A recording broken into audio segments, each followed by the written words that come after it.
ஆண்டவராகிய இயேசு கிறிஸ்துவின் நாமத்தினாலே உங்கள் யாவருக்கு அன்பான வாழ்த்துக்களை நான் தெரிவித்துக் கொள்கிறேன். மற்றொரு காலை பொழுதிலே உங்களை சந்திப்பதில் மிகுந்த மகிழ்ச்சி. இந்த நாள் இன்பமாய் அமைய, ஆசீர்வாதமாய் அமைய கர்த்தர் அருள் செய்வாராக. என் அன்புக்குரியவர்களை, இந்த நாளில் உங்களோடு பகிர்ந்து கொள்ள விரும்புகிற கர்த்தருடைய வார்த்தை 2 நாளாகவும் 15:7 2 நாளாகவும் 15ஆம் அதிகாரம் 7ஆம் வசனத்தை முன்பதாக வைக்கிறேன். ஆசா என்கிற ராஜா அவன் பதவியேற்ற பொழுது எத்தியோப்பியர் மேலே ஜெயம் கொண்டு அவன் இன்னும் யுத்தங்களை மேற்கொள்ளும்படியாக தன்னுடைய ராஜ்யத்தை ஸ்திரப்படுத்தும்படியாக அவன் உட்பட்ட பொழுது அவனுக்கு சொல்லப்பட்ட வார்த்தை இதுதான்: உன் கிரியைகளுக்கு பலன் உண்டு. என் அன்புக்குரிய சகோதரனே, சகோதரியே, இன்றைக்கு உன் வாழ்க்கையில் நான் ரொம்ப ஹார்ட் ஒர்க் பண்ணுறேன், ஆனால் ஒன்றும் நடக்கலை. நான் எத்தனை இதோடு ட்ரை பண்ணுறேன், ஆனால் மேலே வர முடியல. எனக்கு நல்ல ஐ எம் ஸோ பிரில்லியன்ட், எல்லாத்தையும் செய்கிறேன், ஆனால் நான் எதிர்பார்த்த பலன் எனக்கு இல்லையே. இவ்வளோ நான் இன்வெஸ்ட் பண்ணியிருக்கிறேன், ஆனால் எனக்கு ரிசல்ட் நத்திங், ஒன்றுமே கிடைக்கவில்லையே.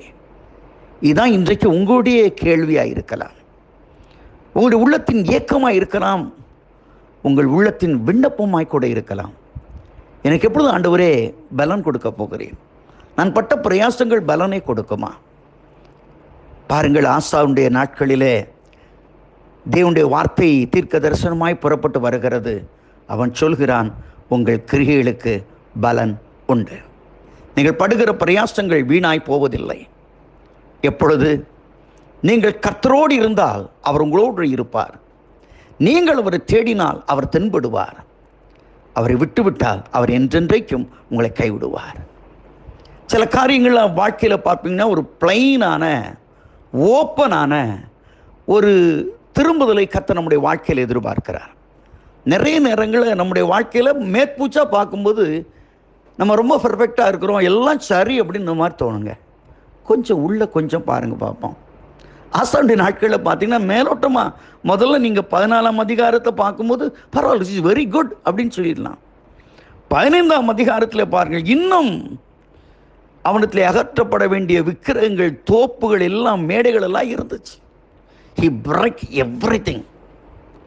இன்னைக்கும் உள்ளத்தில் சில ஆண்டவர் இடைபட முடியாதபடி சில தடைகள் இருக்கிறது. தயவு செய்து கொஞ்சம் பார்ப்பார். தடைகளை நீக்கி போடுகிறவர் உனக்கு அருள் செய்ய அவர் போதுமானவராக இருக்கிறார். அவர் வல்லமை உள்ளவராயிருக்கிறார். அவர் அதிசயமானவராயிருக்கிறார். ஹூபர் என்கிற ஒரு இளைஞன் ஒருவன் இருந்தான். அவனுடைய முகத்திலே அம்மை வியாதிகள் வந்து பலவிதமான தழுவு, சிக்கன் பாக்ஸ் வந்து பலவிதமான தழும்புகள் அவனுக்கு இருந்தது. அவன் இந்த ஹூபர் எல்லாரும் வெறுக்க ஆரம்பித்தார்கள்.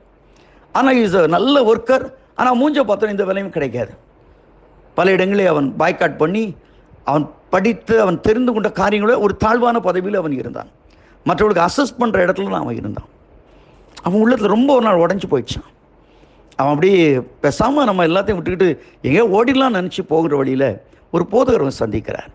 அவனை சொன்ன ஒரே ஒரு வார்த்தை, குபர், நீ ஆண்டவரோடு, you are living with God, நீ ஆண்டவரோடு வாழ்ந்தானால் he will leave with you. நீ ஆண்டவரோடு வாழும் பொழுது அவர் உன்னோடு வாழுவார். இந்த ஒரு வார்த்தை சொன்னார். He is almighty God, he can do everything.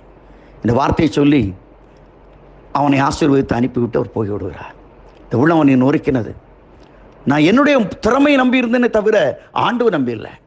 ஆண்டவர்கிட்ட ஒரே ஒரு ஜெபம், ஆண்டவரே please come with me, please come with me. கர்த்தர் அவனோடு போனார். ஒரு பெரிய தொழில் நிர்வாகத்தை நடப்புற அளவு இந்த ஹூபர் மாற்றப்படுகிறார். பெரிய மனிதனாய் மாற்றப்படுகிறார். நீ ஆண்டவரோடு இருப்பாயானால் ஆண்டவர் நோடு இருப்பார். உன் கிரியைகளுக்கான பலன் உண்டு. நீ ஆண்டவரோடு செய்கின்ற ஒவ்வொரு காரியங்களும், ஆண்டவரோடு இடைபடுகிற ஒவ்வொரு காரியங்களுக்கும் பலன் உண்டு, பலன் உண்டு, பலன் உண்டு. இன்னைக்கு ஆண்டவர் சொல்லுகிறார், சொந்து போகாதே. ஆண்டவர் நோடு பேசுகிறார், உன் கிரியைகளுக்கு பலன் உண்டு. தளர்ந்த கைகளை திடப்படுத்துங்கள், தளர்ந்த கைகளை திடப்படுத்துங்கள். உற்சாக மனதோடு இந்த நாளுக்குள்ளே பிரவேசியுங்கள். இந்த நாள் இன்ப நாளாய் மாறுவதாக. ஆமேன், ஆமேன்.